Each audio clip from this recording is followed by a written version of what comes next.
For a new push to stop a bear hunt from happening in Florida. For the first time in 10 years, the state has given the go-ahead to shoot black bears, just like this one spotted roaming around a neighborhood in Oviedo last weekend.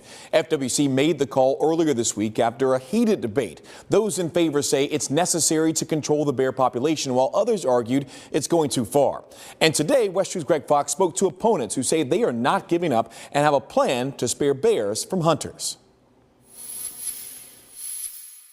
The proposal for this hunt is unethical and unpopular. This is our family's tradition.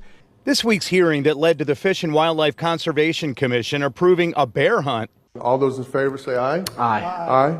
Was about passion and emotion over the first hunt since 2015 when 304 bears were killed. The FWC's presentation clearly states that bear population growth rates justify a hunt. We checked, while the population grew by 50% between 2002 and 2015, since then it's up less than 1%. And then there are the complaints about bears roaming near homes. But bear complaints in 2015 totaled more than 6,000. Last year the number was down to about 5,700, down 6%. In 2015, the most serious complaints of a threat or a nuisance totaled about 2,900. Last year, about 2,100, down 29%.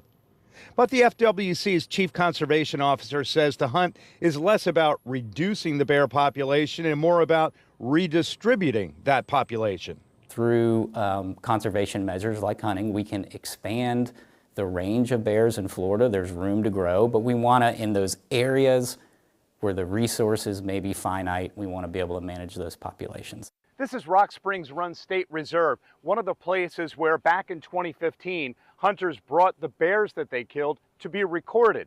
This time around, only 18 permits are going to be granted in the Central Florida region, which has had the lowest growth rate in bear population in the state. The hunt between December 6th and the 29th will have 187 permits, awarded through a random drawing. It's $5 per entry.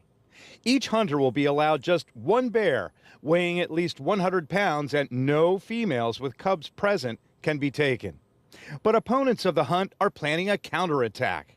This little piece of plastic lets you into the big dance. Chuck O'Neill is with Speak Up Wekiva. He's urging those who oppose the hunt to get a hunting license, enter the lottery, and try to secure as many permits as possible to keep them from being used to harvest bears. We hope every single Florida resident goes and gets one of these licenses and then enters the lottery.